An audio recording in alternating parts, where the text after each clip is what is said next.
예, 지금 이 자리에는 위덕대학교 이상휘 부총장 그리고 새누리당 의원을 지내셨죠. 이두화 변호사 그리고 검사 출신이시죠. 김광삼 변호사 세 분 나와 계십니다. 어서 오십시오. 네, 안녕하세요. 네. 안녕하십니까.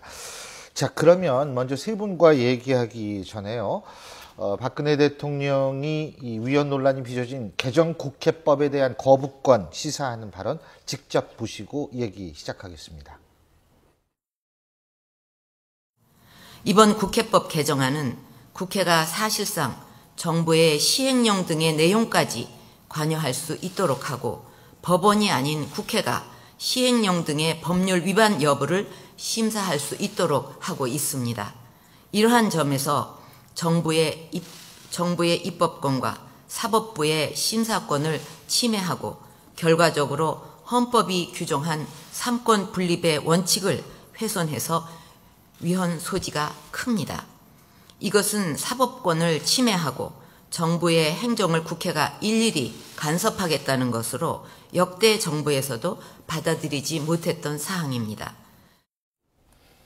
예, 거부권 행사는 다 예상하셨죠? 네, 다 예상했죠. 그죠? 예, 거부권 행사는 다 예상하셨는데 문제는 거부권 행사와 더불어서 정치권에 대한 비판 발언. 그렇죠. 이거는 예상 못하셨을 텐데. 예.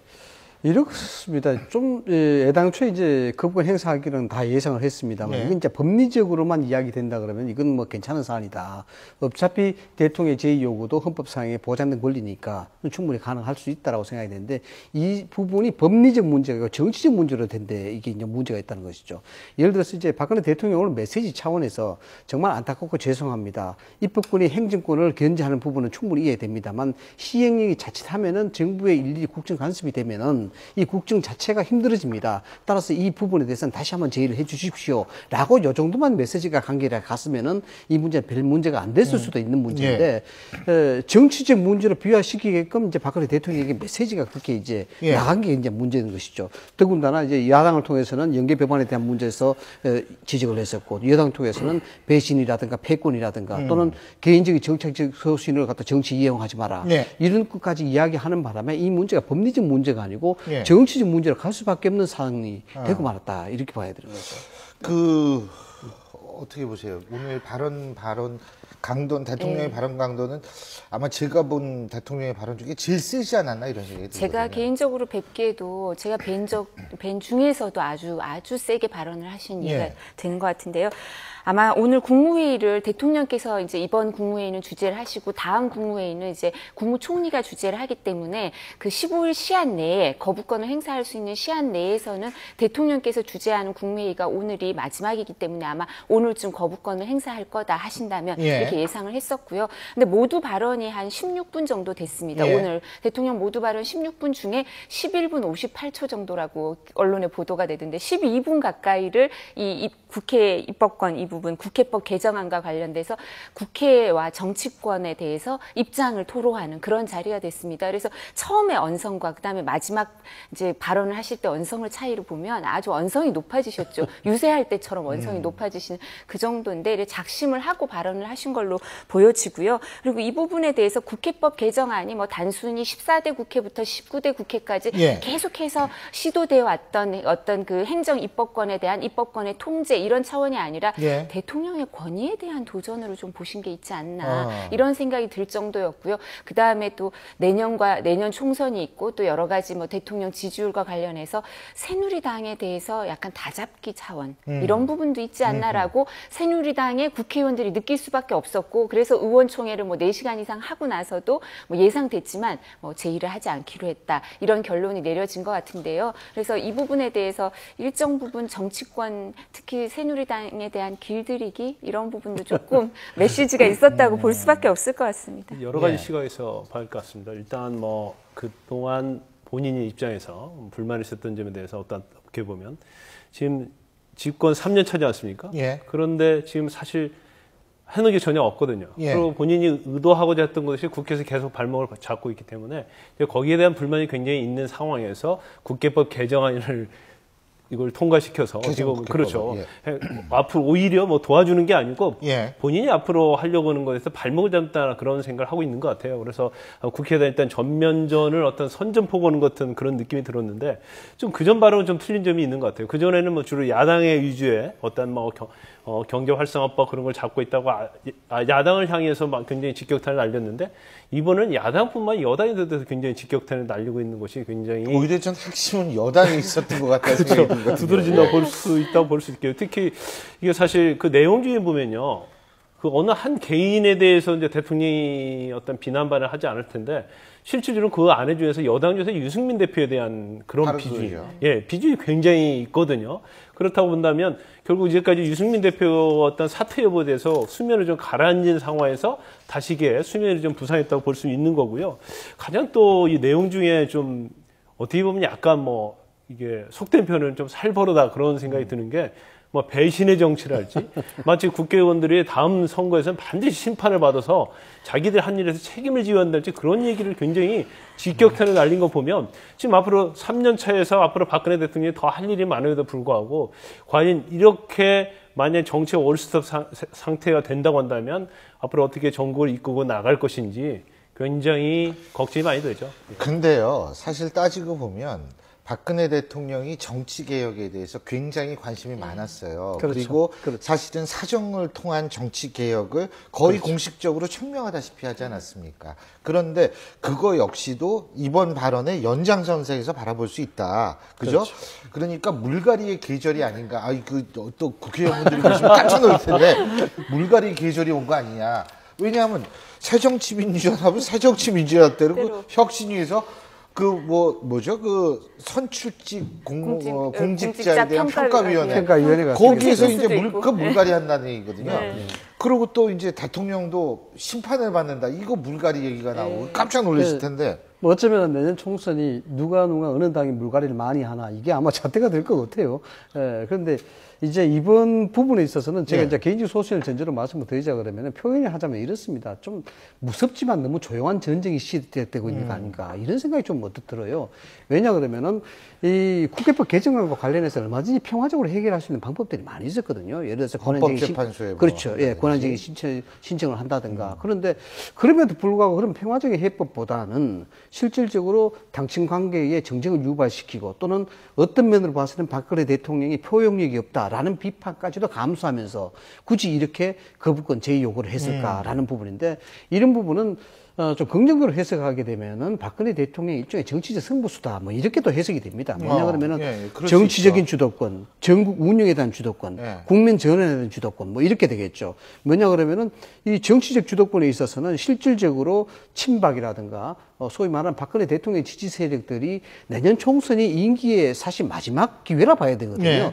총선에서 친박의 소위 자기 지지 세력이 어느 정도의 사실 공천이라든가 그다음에 국회의원들이 되느냐 이 부분이 국정 하반기를 주도할 수밖에 없기 때문에 여기에는 정치적 헤게모니가 좀 필요한 상황이고 국정에 대한 부분은 김무성 유승민 체제가 접어들면서부터 여러 가지 좀 불협화음이 있었어요.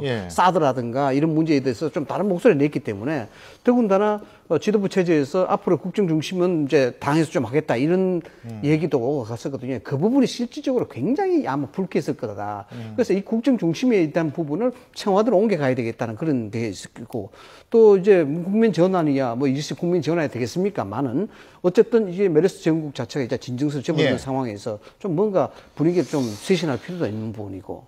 근데 이제 어쨌든 지금 부총장님 말씀도 이제 유승민 원내대표가 잠깐 말씀하셨는데 사실 그 핵심은 유승민 원내대표의 거취가 그렇죠. 제가 볼 때에는 앞으로 이 정국이 어떻게 변할지를 굉장히 예측할 수 있는 하나의 키워드인 것 같은데 유승민 원내대표는 더 잘하라는 채찍으로 여기겠다.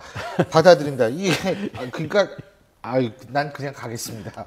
이거 요새는 마이웨이가 또 인기예요, 요새. 네. 근데 이 얘기하기 전에 이런 얘기를 했습니다. 박근혜 대통령이 이제 그런 얘기를 하니까 국회 선진화법에 따라 여당 원내대표로서 최선을 다했다고 생각한다. 이 얘기는 이게 또 다른 의미가 있는 게 아니에요. 선진화법 얘기를 한 것은 사실 박근혜 대통령한테 국회 선진화법 사실 18대 국회 마지막 작품인데 비대위원장으로 그죠? 계실 때 이제 황우여 지금 부총리 작품이기도 하죠. 그래서 그때는 사실 뭐 솔직히 말씀을 드리면 저도 원내대표단에 있어서 알고 있습니다만 새누리당이 소수당이 될 가능성이 아주 크다고 생각했기 때문에 소수당으로서 할 수 있는 역할을 생각해보고 국회 선진화법을 구조를 짠 건 사실입니다. 근데 지금 다수당이 되고 나니까 이 부분에 대해서 여러 가지 이제 아쉬움이 많은 거죠. 민주주의의 원리, 그러니까 다수당이 어떤 그 국회를 의회를 끌고 갈 수 있는 그 부분에 대해서 제약이 너무 많기 때문에 오히려 민주주의의 원리가 제대로 작동되지 않는다 이런 비판적인 견해도 많이 나오고 있고요. 반성이 새로 일어나고 있거든요. 그래서 아마 그때는 또 저도 찬성을 했었고 실질적으로 표결을 할 때 아마 대통령도 그런 생각으로 하셨을 겁니다. 그래서 이 부분에 대해서 폭력 국회가 없어지고 국민들이 정치 혐오나 이런 부분이 없어지는 게 있다고 생각해서 하셨을 텐데 지금 이게 실제로 작동이 되면서 이게 미국의 제도를 대부분 들여왔거든요. 근데 미국 제도를 들여올 때 우리가 또 안 들여온 제도도 많고 야당과 타협을 했기 때문에 일정 부분 제대로 작동이 안 되는 데 대해서 대통령도 아쉬움을 느끼실 겁니다. 근데 유승민 원내대표가 아주 영민하죠. 머리가 아주 좋은 분인데 그러니까 너무 대통령한테 약간 뼈아픈 말을 했다고 할까 개인적으로 들었을 때 그래서 그 부분에 국회 선진화법 그냥 얘기를 최선을 다했다 이러면 괜찮은데 국회 선진화법에 따라 여당 원내를 이렇게 그래서 대통령도 지금 그 부분을 좀 뼈아파하시면서 이 부분이 제대로 개정이 안 됐구나 좀 그런 생각을 아쉬워하실 텐데 그 말씀을 하니까 이제 유승민 원내대표가 또 도전을 한다고 생각을 하실 수 있고요. 그리고 사실 유승민 원내대표가 지난주에 측근들을 통해서 의견 수렴을 많이 했어요. 사실은 지난주까지 의견 수렴을 할 때 사람들이 어떻게 조언을 해줬냐면 메르스 사태나 여러 가지 다른 상황에 묻혀서 야당이 분열되거나 이런 야당의 상황에 묻혀서 정말 사퇴를 했는데 국민들이 아무도 몰라주는 게 제일 우울한 거고. 근데 지금은 안 그럴 것 같은데. 근데 지금 야당이 묻혔어요 지금?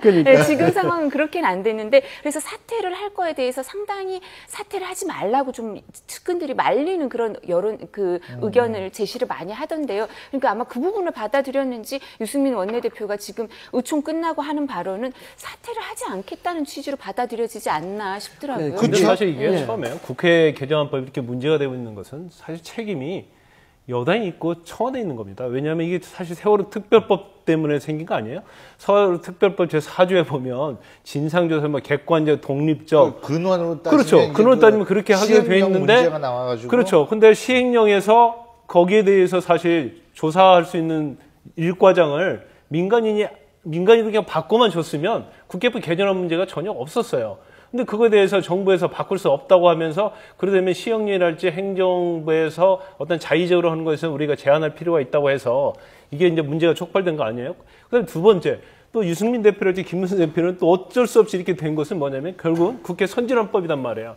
근데 국회 선진화법 자체는 이제 방금 말씀드렸지만 박근혜 대통령이 한나라당 때 비대위원장을 때 18대 국회에서 어떻게 보면 본인이 만든 거라고 할 수 있거든요. 찬성하고 황우여 대표가 발의하고 그랬기 때문에.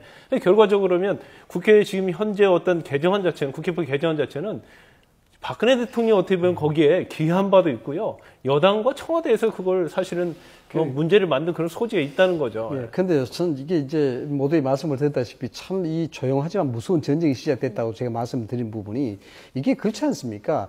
이 손바닥이 마주쳐야 박수가 나는 부분이거든요. 그런데 사실 오늘 박근혜 대통령의 워딩 가운데 가장 사실 무서웠던 워딩이 개인적 체력과 소신을 정치 이용하지 마 이런 부분이었거든요.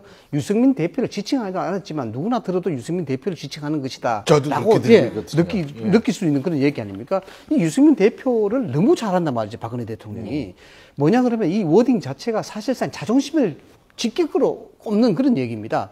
유승민 대표 같은 경우에 상당히 자존심이 강하고 자아가 강한 그런 스타일 아니겠습니까? 그래서 그런 직접적인 감성, 그 성격 자체를 그대로 꽂는 그런 워딩이란 말이죠. 그럼에도 불구하고 지금 유승민 대표는 어떤 스탠스가 나오냐 그러면은 뭐 잘하는 채찍으로 알겠다.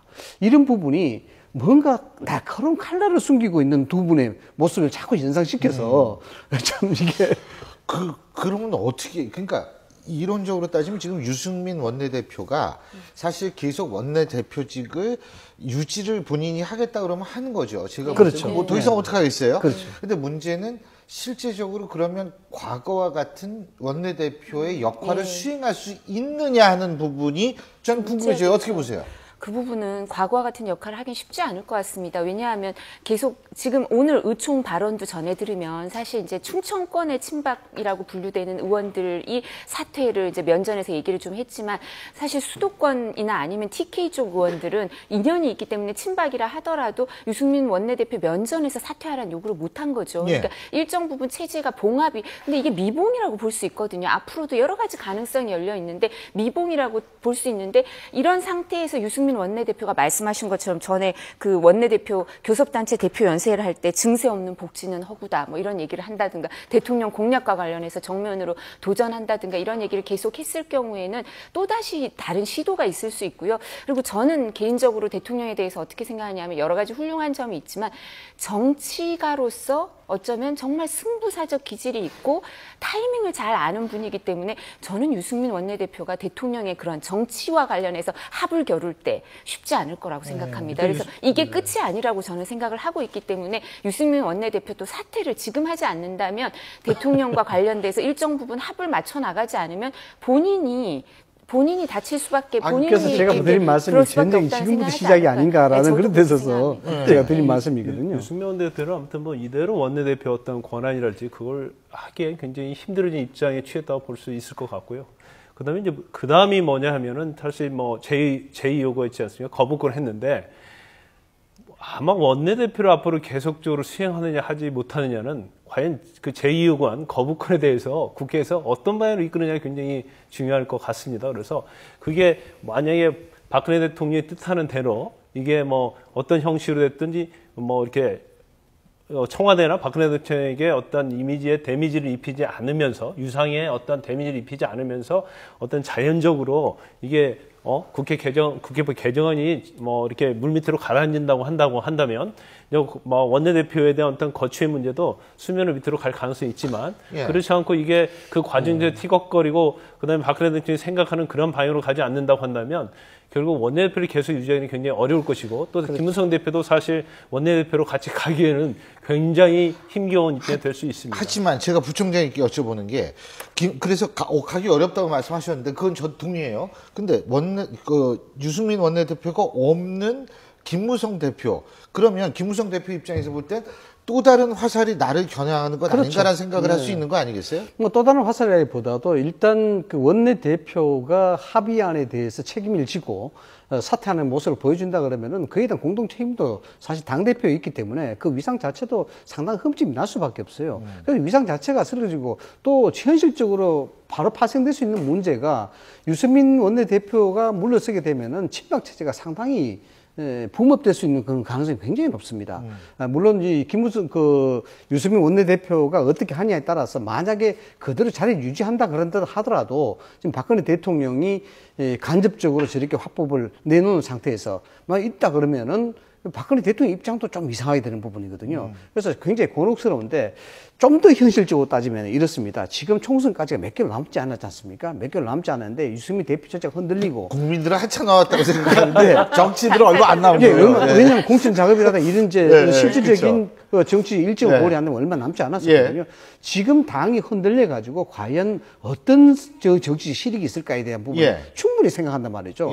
결국 국회의원들은 공천입니다. 국회 공천들인데 이게 판이 확실하게 기울거나 확실하게 기울지 않거나 여기에 따르면 국회의원들이 선택할 수 있는 기로가 아주 간단한데 이 부분이 단순히 유승민 체제 물러섰다 해서 친박이 완전히 유리될 거냐 이것도 아니란 말이죠. 그렇게 되면은 이 부분 자체가 대통령이 직접적으로 유승민 대표를 이야기했다 하더라도 여기에 대해서 유승민 대표 물러가라 이 소리를 강하게 하지 못할 거다라는 그런 얘기가 되는 것이죠. 하지만 역설적으로 아까 이 의원이 말씀하신 대로 예를 들면은 진짜 어떻게 그 당내 총선을 앞두고 당내 확실한 장악력을 행사하려고 이 얘기를 꺼냈다면 근데 유승민 대표 안 나가고 있다면 대통령이 얘기한 취지나 방향하고는 상황이 다르게 돌아가는 것밖에 안 되잖아요. 좀 이상하게 돌아가는. 근데 그렇게 돌아갈 수도 있지만 또 뭐 이런 얘기를 여기서 할게 적절할지 모르겠지만 대통령 입장에서나 아니면 청와대나 아니면 친박 쪽에서 얻을 수 있는 것도 있죠. 유승민 원내대표랑 김무성 대표와 여러 가지 논의를 할 수도 있는 과정에서 서로가 다 살아남는 방법을 찾아낼 수도 있으니까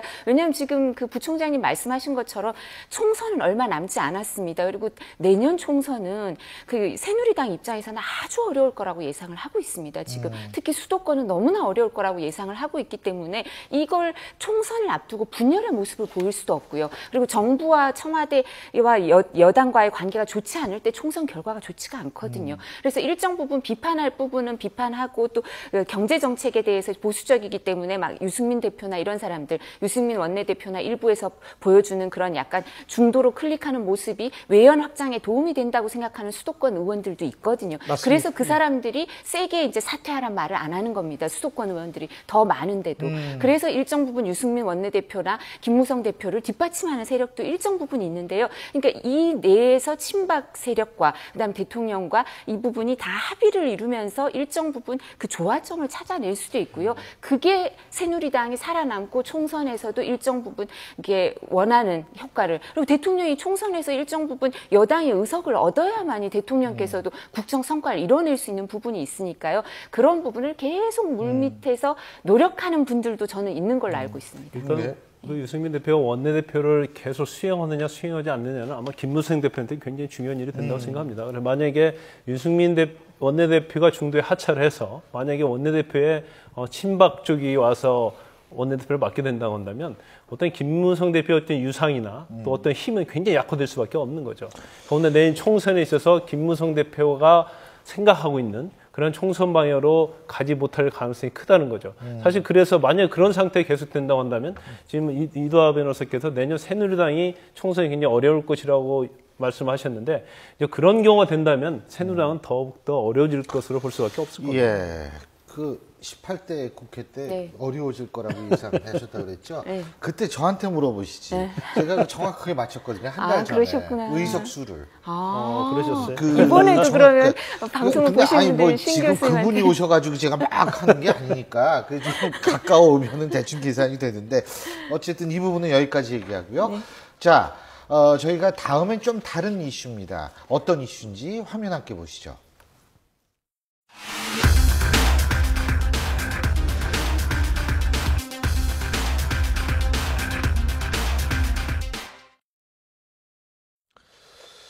예, 여러분 잘 아시죠? 80년대, 90년대 원조 한류 가수라고 부를 수 있는 기현숙 씨 문제입니다. 자, 이것을 좀 더 자세히 말씀드리기 위해서 또 조광형 뉴데일리 연예 전문 기자 스튜디오에 나와 계십니다. 어서 오십시오. 네, 안녕하세요. 안녕하세요. 자, 우선 말이에요.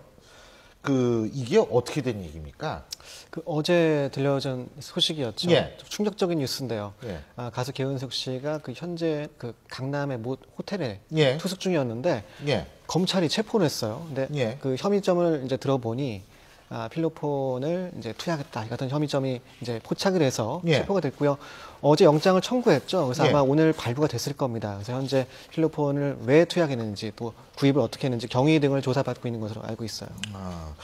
개은숙이 개은숙 씨가 어떤 인물인지도 좀 설명해 주시죠. 정말 유명한 분이죠. 사실은 저보다 옆에 계신 분들이 더 잘 아실 텐데. 근데 연배가 제가 저만 몰라요.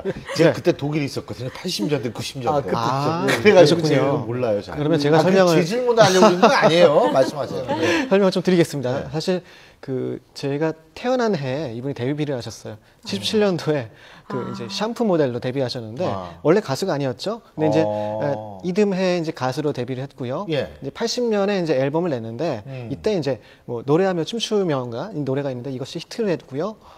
이제 M사 10대 가수 가요제에서 신인 가수상을 받으면서 깜짝 데뷔를 했죠. 그래서 인기를 상당히 많이 끌었는데 갑작스럽게 일본으로 이제 활동 반경을 넓혔어요. 그래서 84년에 하마 케이스키라는 이제 굉장히 유명한 작곡가가 있어요.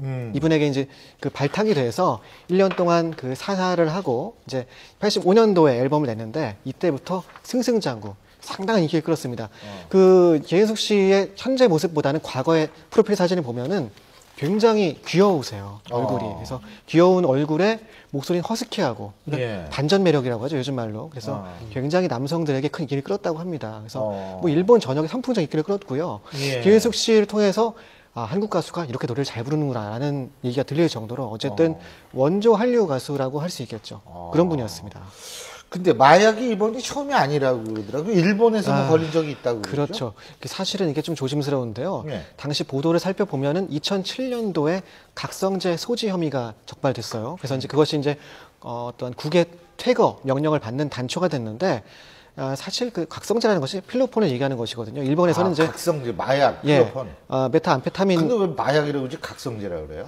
필로폰이 각성제 일환입니다. 아. 각성제 일환인데 필로폰이 사실은 커피도 각성제 그렇죠. 성분이 있잖아요. 광의적으로 보면 그런데 네. 이제 그 상품명이죠.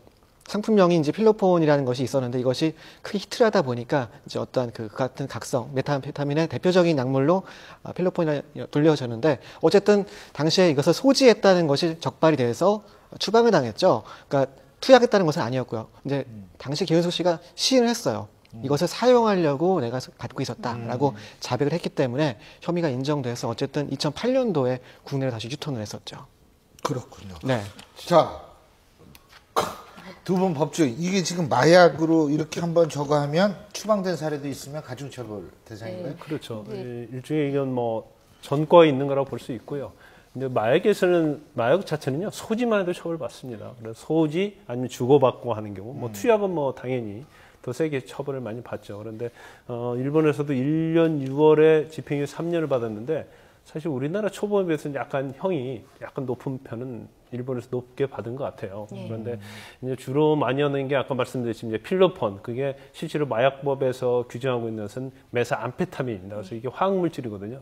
근데 지금 요즘은 이제 신종마약이 굉장히 계속 개발이 되고 있어서 신종마약을 계속 마약 종류에다가 법을 개정해서 지금 넣고 있는 건데 가장 전형적인 옛날부터 내려온 것이 바로 필로폰, 메사암페타민인데 그 전에 뭐 지금 아마 최근에도 그 조덕배 씨 가수, 조덕배 씨 그래서 또 구속되지 않았습니까? 그다음에 또 그 탤런트 김성민 씨도 구속되는데, 저도 이제 강력 검사를 하면서 마약 사범들 많이 다뤄봤는데, 그 솔직히 서로 얘기를 하면요, 그런 일이 많이 해요. 교도소에서 나오는 날 가장 하고 싶은 게 바로 마약이라고.